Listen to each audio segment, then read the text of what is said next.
વડોદરા શહેરમાં આવેલ વાઘોડિયા રોડ શાસ્ત્રી બાગથી કલાદર્શન 4 રસ્તા સુધીનો મુખ્ય માર્ગ 2 મહિના પહેલા જ કોર્પોરેશનના કોન્ટ્રાક્ટર દ્વારા કરોડોના ખર્ચે બનાવવામાં આવ્યો હતો। સ્થાનિક રહીશો દ્વારા જણાવ્યું હતું કે આ રોડ પર અનેક સ્કૂલ, ટ્યુશન ક્લાસીસ અને સિનિયર સિટીઝનોની અવરજવર હોય છે। આ રોડ પર હજારોની સંખ્યામાં લોકો અવરજવર કરતા હોય છે। ત્યારે સામાજિક કાર્યકર કમલેશ પરમાર દ્વારા જાત તપાસ કરતા જોવા મળ્યું કે રોડ રસ્તા ઉપર અનેક બમ્પ બનાવવામાં આવ્યા છે, પરંતુ વ્હાઇટ પટ્ટા પાડવામાં આવ્યા નથી। સાથે ડ્રેનેજ અને વરસાદી ગટરની આજુબાજુમાં રોડના પેચ ઉખડી ગયા છે, ઊંડા ખાડા પડ્યા છે। રાહદારીઓને અકસ્માતનો ભય રહે છે। ટૂંક સમય પહેલા જ આ રોડ ઉપર ભૂવો પડ્યો હતો।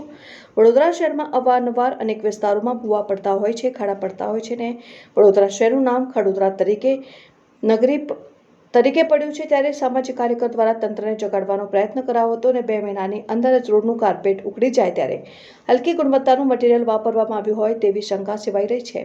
આવા કોન્ટ્રાક્ટરોને બ્લેકલિસ્ટ કરવા જોઈએ અને અધિકારીઓને સસ્પેન્ડ કરવા જોઈએ। સાથે વડોદરા શહેરના municipal commissioner Shri, mayor Shri, chairman Shri દ્વારા જાત તપાસ કરવામાં આવે અને કાયદાકીય કાર્યવાહી કરવામાં આવે તેવી માંગ પણ કરવામાં આવી છે।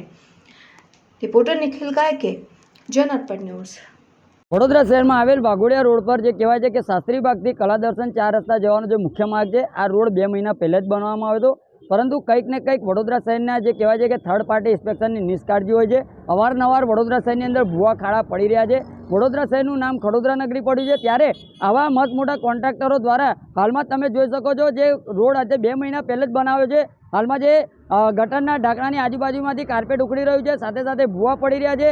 જે બમ્પ છે, આ બમ્પ પર કોઈ પણ જાતના પટ્ટા પાડવામાં નથી આવ્યા। એટલે ખાસ કરીને કરોડો રૂપિયા, લાખો રૂપિયાનો જ્યારે રોડ મંજૂર કરવામાં આવતો હોય, પરંતુ થર્ડ પાર્ટી ઇન્સ્પેક્શન જે કરવામાં આવે છે એ થર્ડ પાર્ટી ઇન્સ્પેક્શન બરાબર રહેતું નથી। અને આ રોડ પર સ્કૂલો પણ આવેલી છે, ટ્યુશન ક્લાસીસ આવેલા છે, સિનિયર સિટીઝનોની અવરજવર હોય છે, અને જ્યારે હજારોની સંખ્યામાં લોકોની અવરજવર હોય, બમ્પ પર પટ્ટા ના પાડ્યા હોય, તો આવા કોન્ટ્રાક્ટરોને કહેવાય છે કે બ્લેકલિસ્ટ કરવા જોઈએ, સાથે સાથે અધિકારીઓને સસ્પેન્ડ કરવા જોઈએ। કારણ કે જ્યારે થર્ડ પાર્ટી ઇન્સ્પેક્શન કરવામાં આવતું હોય તો તમામ રોડની તપાસની ચકાસણી કરવાની હોય છે, પરંતુ હાલમાં કંઈક ને કંઈક ટકાવારીના કારણે આ રોડ પર જે નિરીક્ષણ કરવામાં નથી આવ્યું તેવું પણ અમને લાગી રહ્યું છે। હાલમાં જે કહેવાય છે કે ગટરોના ઢાંકણા ઊંચા નીચે જોવા મળી રહ્યા છે, એટલે આવા કોન્ટ્રાક્ટરો પર વિજિલન્સ તપાસ થવી જોઈએ। સાથે સાથે જે પણ અધિકારીઓ છે, આ અધિકારીઓને તાત્કાલિક ધોરણે સસ્પેન્ડ કરવા જોઈએ તેવી અમારી માંગ છે।